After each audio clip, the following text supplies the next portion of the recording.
In a matter of days, Dr. Li Wenliang went from treating patients to becoming one. The 34-year-old ophthalmologist diagnosed Saturday with the Wuhan coronavirus. But if action had been taken when he and others started sounding alarms, the severity of the outbreak might have been understood sooner. Struggling to communicate, Li spoke with CNN briefly by phone. You can hear the hospital machines pulsing in the background.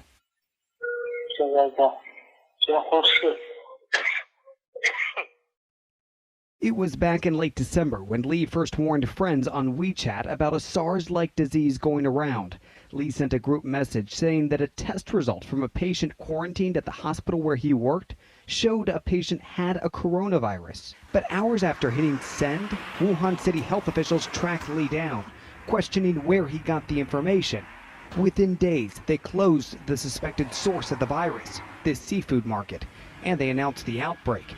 But instead of being praised, Li got a call from Wuhan City Police. With Li coughing too much and breathing too poorly to speak by phone, we asked Li by text, "How did you feel when this happened?" "I felt a little afraid I would be detained, afraid my family would worry," Li responded. He agreed to sign this document, admitting to spreading rumors online and severely disrupting social order. It reads, "We want you to cooperate with the police and listen to our reminder and stop the illegal act. Can you do that?" Li answered, "Yes, I can."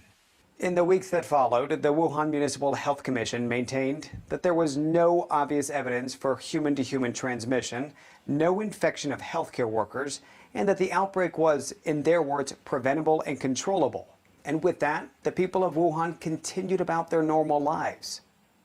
Then came a sudden jump in infections. China's central government took over, scrambling to contain a spreading virus with a rising death toll. Chinese state media first reported that Li was one of several whistleblowers silenced by police. Calls for Li and the others to be vindicated grew online. China's Supreme Court even weighed in, adding, quote, "It might have been a fortunate thing if the public had listened to this rumor at the time." But for many, including Li and his parents, it was too late. They all contracted the coronavirus. Li is now fighting for his life, alone in quarantine, but online, considered a hero. Tens of thousands praising his attempts to sound the alarm, ahead of what's become a global health emergency. After the Chinese Supreme Court made those comments in support of Li and the other whistleblowers, we did hear from Wuhan police. They released a statement essentially saying, look, the whistleblowers weren't fined and they weren't detained. They were simply questioned and let go.